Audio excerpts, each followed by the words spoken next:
오늘은 교회력으로 말하면 성령 강림절입니다. 이 성령 강림절은 이스라엘 백성들이 애굽에서 430년 동안 종살이 하다가 해방된 유월절이라고 하는 절기로부터 50일이 되는 날입니다. 그래서 우리가 성령 강림절 그러면 앞에 또 하나 말이 붙죠. 오순절 성령 강림. 유월절로부터 50일이 지났기 때문에 오순절이고 그때 성령님께서 임재하셨기 때문에 오순절 성령 강림이라고 말합니다. 이 오순절 성령 강림이 또 예수님께서 승천하시면서 너희들에게 내가 보혜사 성령을 보내주시겠다 말씀하신 대로 보혜사 성령님이 오셨어요. 성령님, 하나님 예수님 성령님인데 이 성령님에게 보혜사 성령이라고 하는 이 보혜사라고 하는 게 뭘까요? 보혜사는 돕는다, 인도한다 그런 의미가 있어요. 영어 성경에 말하면 advocate라고 얘기하는데 advocate란 말은 변호한다, 법정에서 변호한다는 말이거나 또는 나에게 호감을 가지고 있는 사람을 말하거나 내가 힘들어할 때 위로해주고 격려해주고 대변해주고 그 마음을 읽고 말을 다 들어주는 사람, 이런 사람을 advocate 이렇게 얘기를 합니다. 그러니까 보혜사 성령님은 오늘 우리와 함께 하셔서 우리의 말을 다 들어주시고 우리가 힘겨울 때 상담해 주시고 그럴 뿐만 아니라 우리의 걸음을 인도하시고 때마다 역사하시는 분이다. 그런 사실을 믿으시고 오늘도 주님과 함께 성령님과 함께 믿음의 길 걸으시기를 주님의 이름으로 축복합니다. 2001년도 9월 11일에 미국의 세계무역센터가 테러범들에 의해서 무너지게 됩니다. 그때 그 사건을 겪으면서 글을 썼던 분이 계신데 그분이 이런 얘기를 합니다. 무역센터에 비행기가 들어가서 하나가 무너지면서 또 하나가 무너졌죠. 그때 그 비행기가 터지면서 불이 났습니다. 불길이 막 치솟아오르는데 그 위에 있던 사람들이 내려올 길이 없습니다. 그래서 불길은 올라오는데 뜨거운데 어쩔 줄 모르는 거예요. 그렇다고 불에 타 죽을 수는 없잖아요. 그래서 그 높은 빌딩에서 뛰어내리는 거예요. 높은 건물에서 뛰어내리면 그는 선택의 여지가 없습니다. 죽는 겁니다. 이게 5, 6층도 아니에요. 5, 6층에서 떨어져도 죽는 경우가 많은데 이게 100층이 넘는 빌딩에서 떨어진다는 건 죽는 거죠. 그 당시 엠파이어 스테이트 빌딩보다도 더 높은 빌딩에, 물론 그 층수는 조금 다를 수 있지만 그 높은 데서 떨어지면 이건 100% 죽는 겁니다. 그런데 그 높은 데서 뛰어내리는 사람들이 이상한 게 있대요. 뛰어내리는데 거의 대부분의 사람들이 홀로 뛰어내리기보다는 옆에 있는 사람의 손을 잡고 뛰어내리더라고요. 손 잡고 뛰어내리든 혼자 뛰어내리든 죽는 거는 변함이 없어요. 웬만한 층, 가끔 뉴스를 보면 15층에서 아이가 떨어졌는데 그 아이가 941생으로 산 적도 있답니다. 아이기 때문에 어른보다 가볍기도 하고 마침 또 이 아이들은 뼈가 또 부드럽잖아요. 또 그러기도 하고 이 아이가 떨어지면서 걸려있던 빨래에도 걸리기도 하고 나뭇가지에 걸리기도 해서 이게 완충이 돼서 그렇다 그래요. 근데 여러분 그 높은 데서 뛰어내리면 완충할 게 없어요. 그냥 죽는 겁니다. 근데 손잡고 뛰었다. 그 사건을 보고 기록했던 분이 얘기하기를 그 왜 그랬을까? 아마도 그들은 삶의 마지막 순간에 누구라도 붙잡고 뛰고 싶다는, 누구라도 의지하고 싶었다는 거죠. 그래서 붙잡고 뛰었다는 거예요. 사랑하는 여러분은 오늘 이 아침에 누굴 의지하며 사십니까? 의지할 수 없는 것들 의지하지 말고 정말로 의지할 수 있는 주님을 의지하시기를 주님의 이름으로 축원합니다. 그럼 우리가 주님을 의지할 수 있는 방법이 어디 있을까요? 어떻게 하면 주님을 의지할 수 있을까요? 성경은 말씀하기를 기도해라 이렇게 말씀해요. 그런데 기도하라고 그토록 말씀하시는데 우리가 예수 믿는다 그러면서도 수십 년 예수 믿었다 그러면서도 기도하기가 쉽지 않습니다. 그럼 왜 기도하기가 쉽지 않을까요? 어떤 분 말하기를 제가 바빠서 기도하지 못합니다. 바빠서. 이거저거 다 하다 보니까 기도 시간 놓쳐버렸습니다. 아침 일찍 해야 되는데 일하다가 잊어버리고 밤에 피곤해서 잊어버리고 기도를 놓쳤대요. 근데 마틴 루터가 종교개혁할 때 얼마나 바쁘고 분주하고 힘겨운 일들이 많았어요.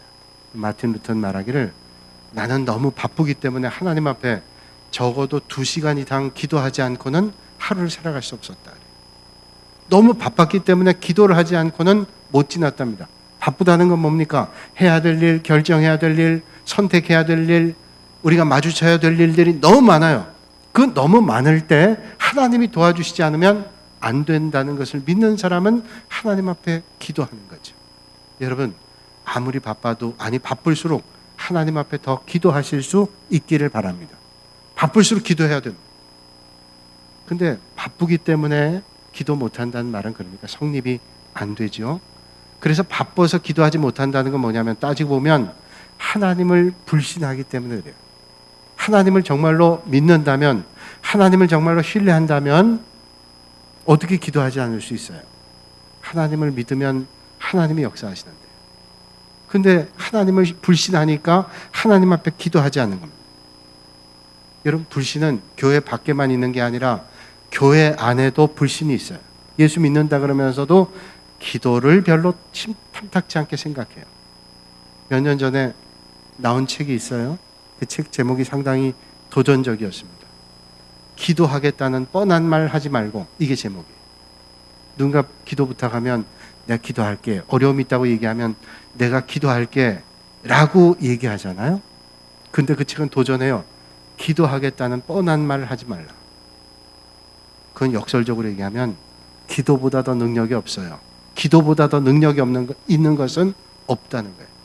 여러분, 바쁘고 분주하다 할지라도, 아무리 중요한 일이 많이 있다 할지라도, 정말로 중요한 주님을 만나는 기도의 시간 소중히 여기실 수 있기를 주님의 이름으로 축복합니다.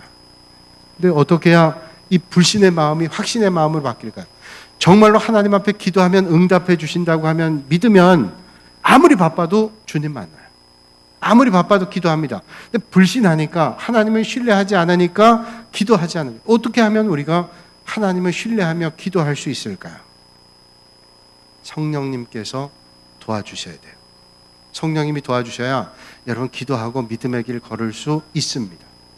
얼마 전에 강남에 있는 세브란스 병원에 간 적이 있어요.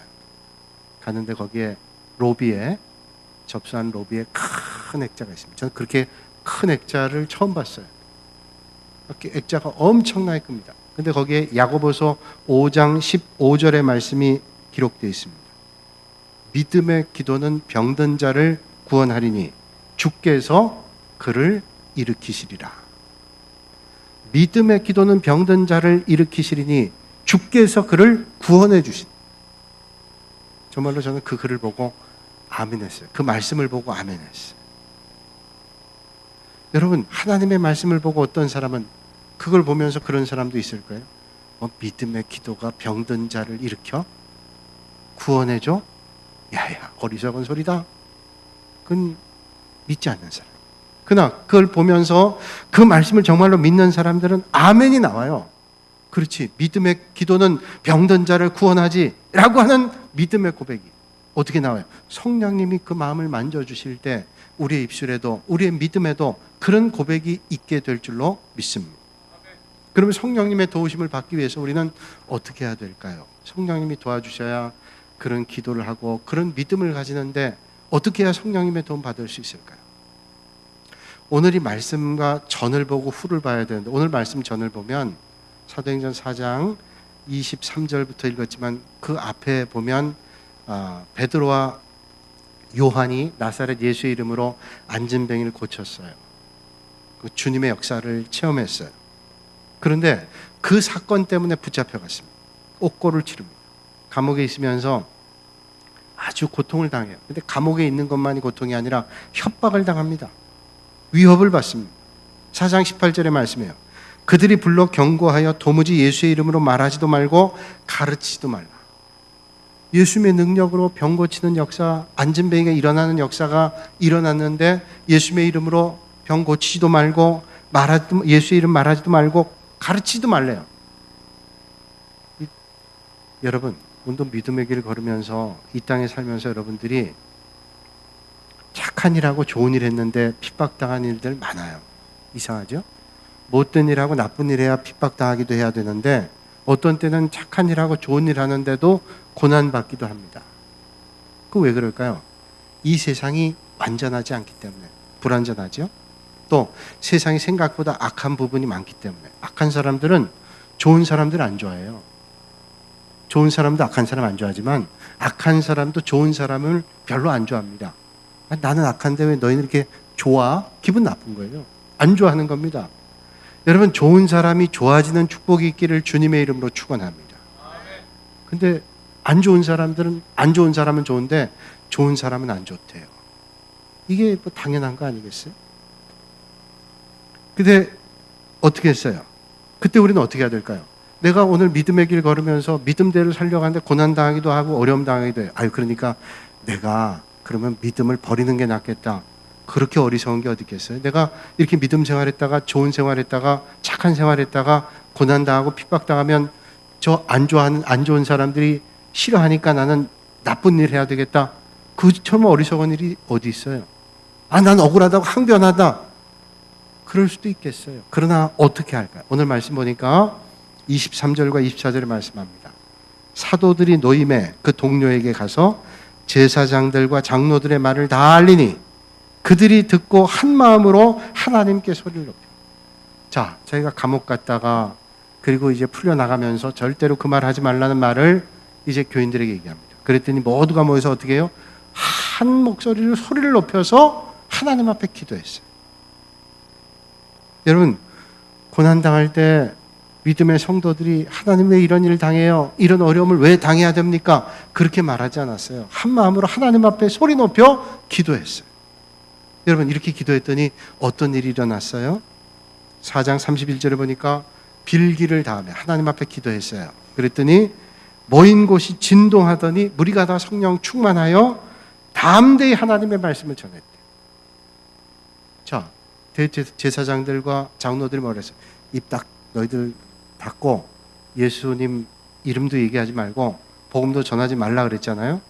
그래서 가서 교인들에게 얘기했더니 하나님 앞에 열심히 기도했어요. 기도했더니 기도를 다 끝내고 나니까 진동을 합니다.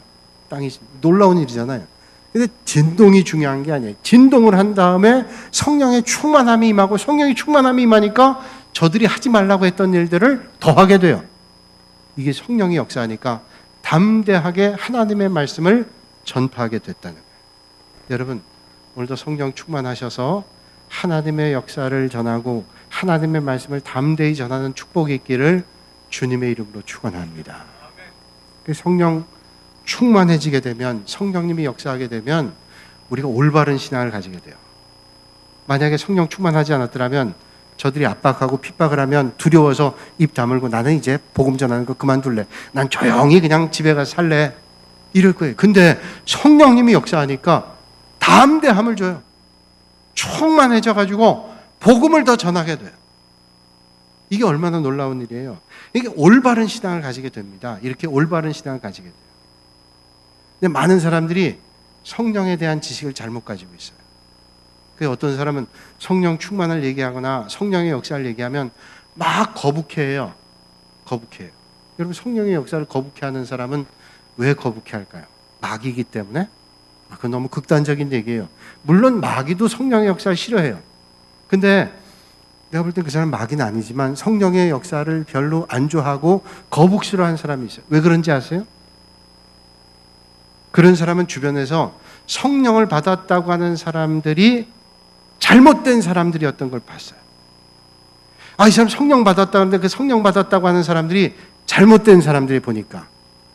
그래서 어떻게 했냐면 마치 무당에게 신내려서 칼춤을 추고 막 신비하게 하고 목소리가 달라지고 이상하게 하고 이런 것들을 봤단 말이에요. 그러니까 성령 충만하다는 게 무당에게 귀신 씌운 거하고 똑같다고 생각하는 거예요. 이상한 목소리를 내고 이상한 손짓 발짓을 하고 몸을 부르르 떨기도 하고 뭐 이런 걸 보고 성령 충만이라고 오해를 하는 거예요. 여러분, 그 큰 오해인지 아세요? 성령 충만은 외적인 게 드러나는 게 아니에요. 그 내용이 바뀌는 게 성령 충만이지. 그래서 말이나 행동이 거북스러워 이상한 목소리를 내요. 예전에는 그냥 평범한 목소리를 하다가 갑자기 귀신 들린 것처럼 막 목소리가 이상해지고 손짓도 이상해지고 발짓도 하고 뭐 이상해집니다. 이거 성령 충만이 아니에요. 그러니까 그것 때문에 어떤 사람들이 거부감 느끼는, 아유 성령 충만 이상하다, 신이 은사를 받았다고 막 그러고 이런 기도원에 사고 나죠. 안찰 사고 납니다. 여러분 하나님 앞에 기도하면 하나님이 필요하면 고쳐주시고, 그리고 고치는 것보다 더 필요한 게 있어서 고치지 않을 때도 있어요. 바울이 하나님 앞에 3번 기도했어요. 내 육신의 질병을 고쳐주세요. 그랬더니 하나님께서 내 은혜가 내게 족하다. 그게 은혜라는 거예요. 그러니까 하나님 뜻은 우리가 알 수 없지만 하나님 앞에 기도하면 성령께서 은혜 주셔서 하나님이 응답해 주시는 거예요. 근데 기도원에서 기도하는데 안 되는 겁니다. 그러니까 안차를 해요. 때립니다. 그래도 반응이 없으니까 더 때립니다. 죽는 거예요. 여러분 기도는 하나님 앞에 기도할 때 하나님이 역사하시는 거지, 내가 때린다고 일어나고 내가 큰 소리 낸다고 일어나고 아니에요. 잘못된 성령에 대한 이해를 가지고 있는 거예요. 어떤 사람 성령 충만하다고 집안 살림 다 안 하고 일상적인 일 다 그만두고 그리고 잘못된 길 가요. 이거 성령 충만한 게 아니에요. 성령 받은 사람은 가장 중요한 게 뭐냐면 예수 그리스도에 대한 올바른 지식을 가져요. 어떤 게 올바른 거 건강한 믿음 생활인지 건강한 믿음 생활을 하게 됩니다. 이 말을 바꿔 얘기한다면 성령을 내가 받지 않으면, 성령의 충만함이 임하지 않으면 올바른 믿음에 대한 생각도 올바른 예수 그리스도에 대한 지식도 갖질 못한다는 거예요. 사도행전 18장 24절 이하에 보면 아볼로라는 사람이 나오는데, 이 아볼로는 사람은 알렉산드리아 출신으로 공부 많이 한 사람이고 그리고 성경에도 능통한 사람이었어요. 이 사람이 많은 사람들에게 하나님의 말씀을 전해서 많은 사람이 깨달음을 얻습니다. 근데 이 사람은 요한의 물세례는 알지만 성령의 세례는 몰랐던 것 같아요. 브리스길라 아굴라 부부가 이 아볼로의 말을 들으면서, 그 말씀을 전하는 걸 들으면서 참 잘 전한다고 느꼈어요. 근데 아쉬운 게 있는데, 요한이 그 아볼로가 요한의 물세례를 하는데 성령 세례를 몰라요. 그래서 브리스길라 아굴라가 조심스럽게 아볼로를 불렀습니다. 그래서 성령 세례에 대해서 가르쳐 줬어요. 참 가르친 사람도 훌륭하고 또 배운 사람도 훌륭해요. 그래서 올바른 성령에 대한 지식을 가지게 됐어요. 그래서 하나님의 사역에 훨씬 더 역사가 커지게 됐다는 거예요. 여러분 참 신기한 일이에요. 알렉산드리아는 지금으로 얘기하면 학문의 도시, 학문의 도시. 그래서 거기에는 좋은 학교들, 선생님들도 많은 그런 도시, 거기 출신들은 아주 학문적인 지식이 뛰어났는데 거기서도 수재 중에 수재가 아볼로였어요. 그러니까 여러분 고린도 교회에서 파벌이 생겼을 때 그리스도파, 아볼로파, 게바파, 바울파, 거기에 견줄 만한 실력이 있었던 사람이 아볼로라는 사람. 여러분, 그런데 성령에 대한 세례를 몰라서 더 깊은 데 나가지 못했어요. 성령님이 우리에게 오시면 전혀 이해할 수 없는 것들, 하나님의 신비를 깨닫게 된다는 거예요. 오늘 이 아침에 성령 강림절에 여러분들의 마음 가운데 성령님이 역사하셔서 하나님의 놀라운 신비와 비밀을 깨닫는 역사가 있기를 주님의 이름으로 축복합니다. 그래서 성령님의 가장 중요한 역사가 뭐냐?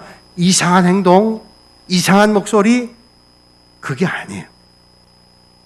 성령님의 역사는 예수 그리스도에 대한 올바른 지식을 갖고 올바른 믿음의 삶을 살게 되는 거예요.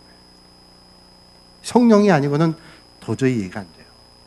얼마 전에 장로님께서, 어떤 장로님이 저한테 영상을 하나 보내주셨는데 은혜 많이 받았어요. 저는 그 영상을 보면서 거기 나오는 아이가 그 부인 권사님 닮았더라고요. 그래서 이거 손주 동영상인가 보다 봤는데 은혜가 충만했어요. 한번 보세요. 2분 18초.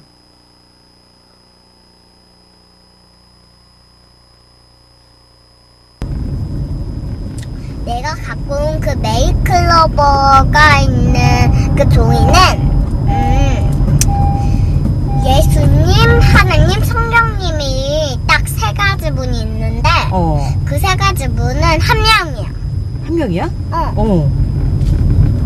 근데 그건 이해한 게 아니라 믿는 거야. 믿는 거야. 잘 봐? 메이클로버도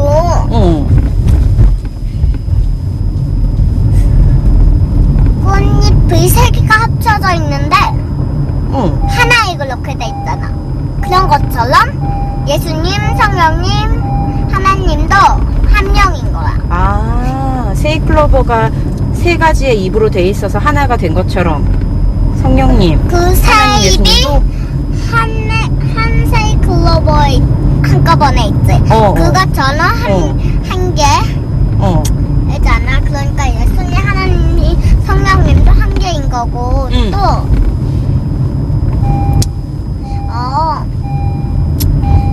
엄마들이 우리 낳았잖아. 그래서 우리가 태어났지. 그때 나 누구야? 나 우리 엄마 아야? 했어? 나 진짜 낳았어. 막 검사해봐 이런 게 아니지. 나도 그런 적 없지. 이건 내 엄마야 이럴 수 있지.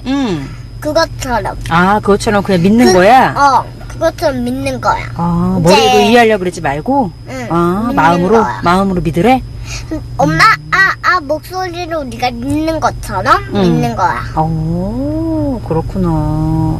근데 막 이해가 안 되려고 그러면 어떡하지? 호랑이를 우리 눈으로 지금까지 못 봤지만 호랑이가 있다고 우리가 믿잖아. 그것처럼. 그리고 예수님 눈에 안 보이지만 예수님 있다고 우리 믿잖아. 그런 것처럼 믿는 거지. 그렇구나. 이제 좀 알겠지? 야, 확실히 알겠다. 제안 얘기 들으니까. 알겠어.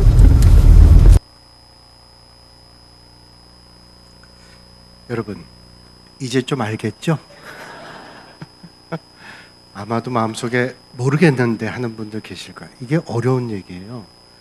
이게 신적인 일인데 우리의 인간의 언어로, 우리의 이해력으로 이해할 수 없어요. 여러분, 성경에 보면 니고데모가 예수님을 밤에 몰려와서 여쭤봤어요. 예수님께서 네가 영적인 눈이 어둡다 그렇게 말씀하시면서 네가 거듭나야 되겠다 말씀하셨어요. 근데 니고데모가 거듭나야 되겠다고 말하는 조차도 이게 먼저 이해해 본 적이 없어요. 그런 걸 본 적이 없습니다.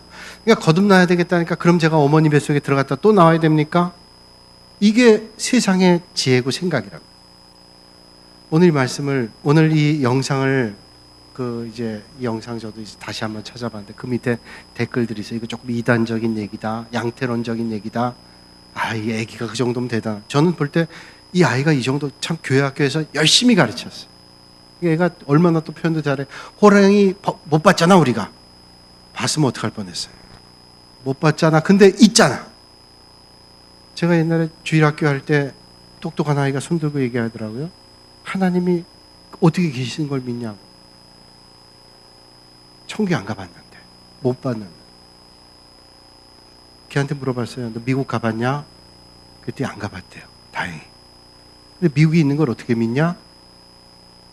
그건 미국 가본 사람도 있고 우리가 책에서도 배우고 성경 말씀에 천국은 우리가 아직은 안 가봤어도 천국이 있다고 말씀하잖아. 그게 믿음이야 보는 거예요. 여러분, 믿음은 우리가 예수 그리스도를 믿는다는 건 먼저가 뭐냐면 믿어야 돼요. 믿어야 보이는 거예요. 믿음은 믿어야 보이는 거지 보고 믿는다? 보는 것도 우리는 불확실한데 어떻게 보고 믿는다는 어리석은 말을 해요? 우리가 믿을 때 하나님의 역사를 만나게 되는 줄로 믿습니다. 오늘 이 말은 삼위일체가 얼마나 어려운 얘기예요. 세 분인데 한 분이래요. 한 분인데 세 분이래요. 이건 말로 표현이 안 돼요. 근데 한 분인데 세 분인데 그러면 한 분이 세 분이니까 33.3333%씩 하나님, 예수님, 성령님 아니에요. 100%, 100%가 하나님, 예수님, 성령님이래요. 아까 우리 장로님 기도하셨죠? 성령 하나님, 성자 하나님, 또 하나님. 다 이분들이 하나님이에요.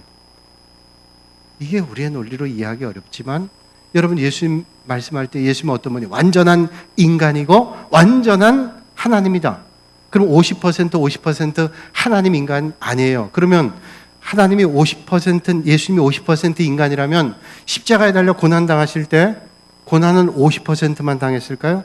우리랑 똑같은 육신을 가지고 있기 때문에 똑같은 고통을 받았어요. 우리의 논리로는 이해가 안 되지만 100% 하나님, 100% 인간. 이게 잘못되면 잘못되는 거예요. 근데 이건 믿음이 아니고는 이해가 안 돼요. 그러니까 이 조그만 아이가 얘기하잖아요. 이건 이해하는 게 아니라 뭐예요? 믿는 거라고. 터툴리아는 말하기를 불합리하기 때문에 믿는다. 여러분, 불합리하기 때문에 믿는 거예요. 여러분 물고기 2마리 보리떡 5개로 5,000명 먹고도 12공기를 남는 것이 논리로 이해가 되나요? 처녀가 아기를 낳는다 믿어지나요? 여러분 물이 변해서 포도주가 되는 거 믿어지세요? 믿음으로만 가능합니다. 근데 성경에 이 세 분이 한 분이라는 것을 말씀하고 있는 거예요.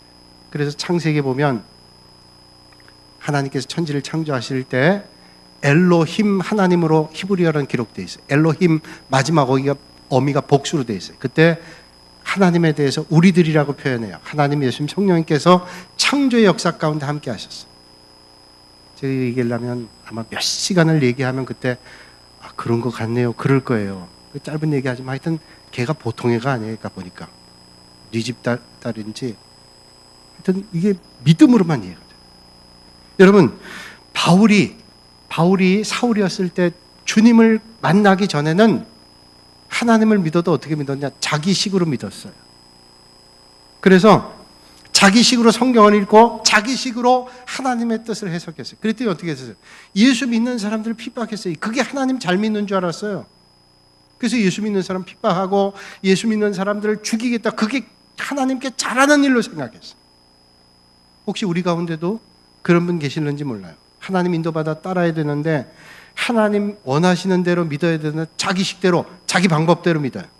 난 누가 뭐래도 주일 낮 예배만 드려. 주일 오후 예배 또 3일 기도에 그 새벽 기도에는 힘들고 어려운 사람들 한가한 사람들이 예배 드리지. 나는 주일날 헌금만으로 충분해. 무슨 11조를 드리고 무슨 감사 헌금과 선교 헌금 드리고 그 여유 있는 사람들이지. 내가 정한 기준 외에는 받아들이지 않아. 자기식으로 믿어. 여러분 우리는 믿음 생활은 내 식으로 믿는 게 아니라 하나님이 원하시는 방법대로 믿어야 되는 거예요. 그게 올바른 믿음.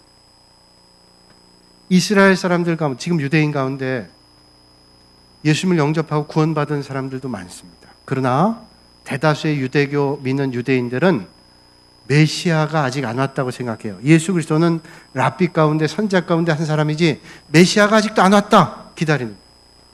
여러분 통곡의 벽에 가면 예루살렘 통곡의 벽에 검은 양복을 입고 검은 모자를 쓰고 머리를 흔들흔들 하면서 중얼중얼 하면서 하나님 앞에 기도하는 사람들이 있어요. 예수님의 이름으로 기도하지 않아요. 그 사람들에게 예수님은 구원자가 아니에요. 그 기도를 누가 받으시겠어요? 그러니까 하나님을 믿는다고 하는데 하나님이 받지 않는 기도를 하고 있는 거예요. 여러분 오늘도 우리가 내 식으로 주님을 믿지 않고 내가 원하는 방법대로 주님 믿지 않고 하나님의 식대로 하나님이 원하는 방법대로 성령님의 인도함을 받아 믿으실 수 있는 여러분들이 되시기를 주님의 이름으로 축원합니다. 바울이 자기 식대로 믿을 때에는 살기 등등했어요. 어떻게 하면 예수 따르는 사람들을 죽일까? 그 대제사장에게 허락을 받아가지고 다메섹 가서 이제 다 저들을 잡아 죽이겠다고 갔습니다. 다메섹에 보이는 언덕에 올라갔는데 거기 하늘에서 큰 광채 빛이 쏟아졌어요. 자기의 눈을 때렸어. 눈이 멀었어. 꼬꾸라졌습니다. 그때 하늘에서 이런 소리가 들리죠. 사울아 사울아 네가 왜 나를 핍박하냐. 깜짝 놀랐습니다. 주여 누이십니까? 그때 주님께서 말씀하죠. 나는 네가 핍박하는 예수다. 자기는 예수를 핍박하지 않았어요. 예수 믿는 사람들을 핍박했어요. 그게 하나님의 뜻인 줄 알았어요. 그런데 그 예수 믿는 사람들을 핍박하는 게 예수를 핍박하는 거라 그랬어요. 마태복음 10장 40절에 예수님께서 말씀하시기를 너희를 영접하는 자는 나를 영접하는 것이요 나를 영접하는 자는 나 보내신 이를 영접하는 거다. 그렇게 말씀하고 있어요. 그러니까 성령이 충만하고 성령이 역사하면 하나님의 말씀을 바로 듣고 하나님의 말씀대로 살게 돼요. 제가 주일 말씀을 전할 때 성경을 봅니다. 여러 번 읽습니다. 여러 번역본을 봅니다. 그리고 이 말씀이 어떤 말씀을 주고 있는가 잘 관찰합니다. 그리고 이 말씀을 해석을 해요. 이 말씀이 우리에게 주시는 말씀이 어떤 말씀인가 적용 전에 이 말씀이 그때 이 사람들이 어떤 의미를 줬는가 해석을 해요. 그 다음에 우리의 삶에 적용하죠. 설교의 과정이에요. 근데 이게 그렇게 공부한 대로만 되는 게 아니라 성령님이 감동하실 때 감동을 주는 감동. 성령의 감동이 없이는 하나님의 말씀이 감동이 안 되는 거예요. 근데 여러분 아무리 성령의 감동으로 하나님의 말씀이 준비되고 선포돼도 하나님의 말씀을 듣는 사람이 성령의 감동하심이 없으면 안 들린다는 거예요. 이 아침에 성령님이 여러분들을 만져주셔서 여러분들의 마음에 성령님의 감동이 있기를 주님의 이름으로 축원합니다. 그러니까 다른 짓 해요. 자꾸 예배 시간에 성령님의 감동이 없으면 하나님의 말씀이 들려지지 않은. 그래서 이게 하나님의 말씀이 내 안에 안 들어오는 거예요. 베드로가 유대인들에게 복음 전할 때 어떤 날은 3,000명이 회개했다고 했어요. 그때 베드로가 어떤 말씀 전한지 알아요? 여러분 잘 아시죠? 성경이 말씀하기를 그 복음의 역사를 쭉 얘기하면서 너희들이 바로 예수 그리스도를 십자가에 못 박은 사람들이야. 그 말은 뭐예요? 예수를 죽인 사람이 너희다! 이런 말. 여느 때 같으면 막 뿔이 나가지고 살기 등등해서 베드로를 죽이라 그랬어요. 근데 그 말씀을 듣는 사람들이 어떤 반응이 있었어요? 어찌할꼬 하면서 회개하고 통회하는 역사가 있었어요. 어떻게 이럴 수 있을까요? 성령님이 그 마음을 만져주시니, 성령님이 역사하시니 그런 감동이 있었다는 거예요. 깔뱅은 이런 말을 했습니다. 아무리 설교를 들어도 성령께서 깨닫게 해주지 않으면 은혜를 받을 수 없다. 아무리 하나님 말씀 들어도 성령님께서 그 마음을 깨닫게 해주시지 않으면 못 들어요. 갈바르트라고 신학자는 말하기를 아무리 성경을 읽어도 성령님께서 빛을 비춰주시지 않으면 하나님의 말씀을 밝히 볼 수 없대요. 여러분, 성령님께서 이 아침에 여러분들의 마음을 만져주셔서 하나님의 말씀이 들려지고 깨달아지고 여러분의 삶에 빛이 되는 역사가 있기를 주님의 이름으로 축원합니다. 로마서 10장 17절에 말씀하죠. 그러므로 믿음은 들음에서 나고 들음은 그리스도에서 말씀에서 말미암니다. 믿음은 들음에서 나는데 뭘 들어요? 아무거나 듣는다고 믿음이 생기지 않아요. 듣는 것이 하나님의 말씀을 들을 때 믿음이 생겨요. 근데 하나님의 말씀이 안 들어지면 믿음이 안 생기는 거예요. 수백 년 교회를 다녀도 하나님의 말씀을 안 들으면 믿음이 안 생겨요. 딱딱하고 굳어있는 아스팔트 같은 마음에 하나님의 말씀의 씨가 아무리 생명이 있어도 안 들어간다는 거예요. 그러니까 성령님께서 내 마음을 만져주셔서 하나님의 역사가 임하길 원합니다. 날마다 기도하실 수 있는 여러분들이 되시길 바랍니다. 복 있는 눈은 성경을 읽을 때 하나님의 말씀이 읽어지는 것이고, 복 있는 귀는 설교를 들을 때 깨달음이 오는 겁니다. 복이 없는 사람은 아무리 들어도 깨달음이 없고 아무리 봐도 이해가 안 되는 거예요. 저는 아까 그 짧은 영상이지만 걔가 주일학교에서 얼마나 잘 배웠는지, 물론 신학적으로 조금 문제는 있을 수 있다고 얘기할 수 있지만 그 정도 표현은 보통 표현이 아니에요. 세 분인데 한 분이고 한 분인데 세 분이에요. 이해가 안 될 때는 어떻게 해요? 믿어요. 근데 약간 무식한 일이잖아. 근데 믿으면 그때 이해가 돼요. 믿으면 이해가 돼요. 믿음은 한 사람은 예수 믿는 것은 주님을 먼저 바라보면 이해가 되고 믿어져요. 여러분, 우리가 믿음 생활할 때 힘겹고 어렵지만 먼저 하나님 하라 그러잖아요. 너희는 먼저 하나님의 나라와 하나님의 의를 구하라. 그러면 모든 걸 더하신대요. 믿음은 항상 하나님의 역사는 먼저 할 때 걱정했던 것, 궁금했던 것, 괴로웠던 것들이 해결돼요. 오늘 성령 강림절 이 아침에 하나님 먼저 하시고 하나님을 먼저 바라보셔서 올바른 믿음의 자리에서 아름다운 성령의 역사를 체험하시는 여러분들이 되시기를 주님의 이름으로 축원합니다. 거룩하신 아버지 하나님, 오늘도 이 아침에 예배 자리로 은혜 자리로 인도하시니 감사합니다. 하나님의 말씀을 듣는 중에 성령님 역사하셔서 저희들의 마음에 깨달음을 주시고 하나님의 역사를 발견하는 축복의 시간 되게 하여 주시옵소서. 예수님의 이름으로 기도하옵나이다.